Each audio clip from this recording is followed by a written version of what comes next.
Bonjour chers étudiants, j'espère que vous allez bien. Aujourd'hui, on va débuter la deuxième partie de la révision pour la session rattrapage en économie monétaire. On va s'intéresser aux canaux de transmission de la politique monétaire. Bon, on débute par le canal de transmission basé sur le taux d'intérêt. En fait, il y en a trois possibilités.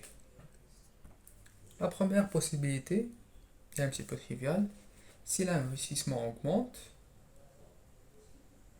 alors la quantité de monnaie en circulation va augmenter. Ce qui va pousser les banques à augmenter leur taux d'intérêt pour essayer d'un petit peu de contrôler les tendances inflationnistes. La deuxième possibilité, c'est un petit peu l'inverse. Les banques décident de diminuer le taux d'intérêt afin de stimuler l'investissement, bien sûr, l'investissement qui compte un petit peu productif. Et alors, avec cette augmentation, la production globale augmente. Donc les deux en fait finalité ici est de augmenter la production et en même temps contrôler l'inflation. Troisième possibilité ici est que si le prix attendu, par exemple des actifs, va augmenter, alors l'inflation anticipée va augmenter. C'est un petit peu évident. Par conséquent, le taux d'intérêt va diminuer afin de stimuler l'investissement et d'augmenter la production. Si l'inflation anticipée va augmenter, le taux d'intérêt va diminuer. Pourquoi il va diminuer et non pas augmenter? C'est tout simplement pour inciter les agents économiques à, par exemple, consommer plus, travailler plus, produire plus. Donc, l'objectif final ici, c'est le même, c'est de augmenter la production globale. Le deuxième canal qu'on peut citer, c'est le canal basé sur le taux de change. Par exemple, si le taux d'intérêt va diminuer, le taux de change va diminuer. Par conséquent, les exportations nettes vont augmenter. Cela va impliquer alors l'augmentation de la production globale. Et donc normalement, l'intérêt pratiqué par les banques va diminuer.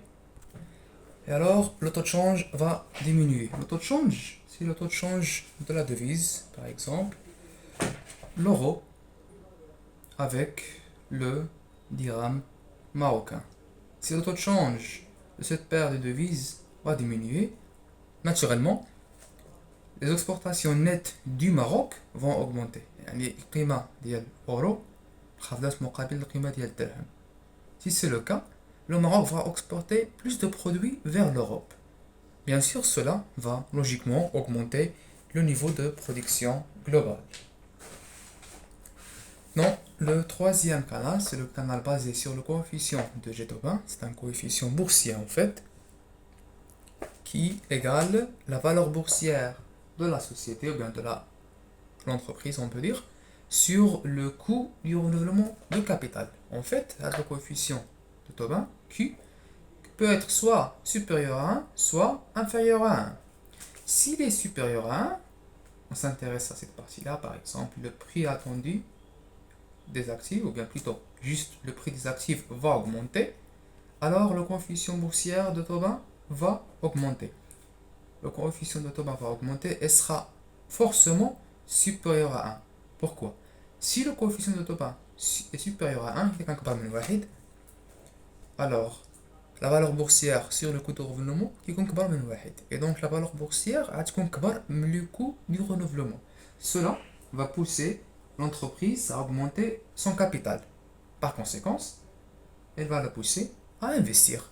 Et donc l'investissement va augmenter.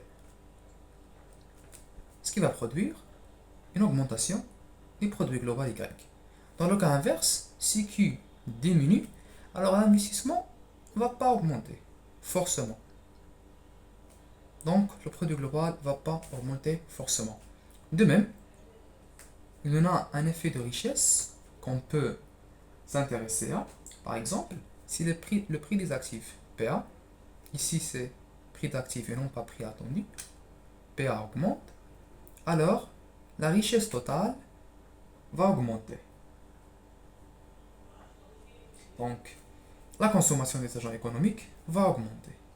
Et donc, la production globale va augmenter. Et on a, par exemple, des agents économiques, ils possèdent déjà des actifs. Si le prix de ces actifs augmente, donc la richesse totale des agents économiques va augmenter.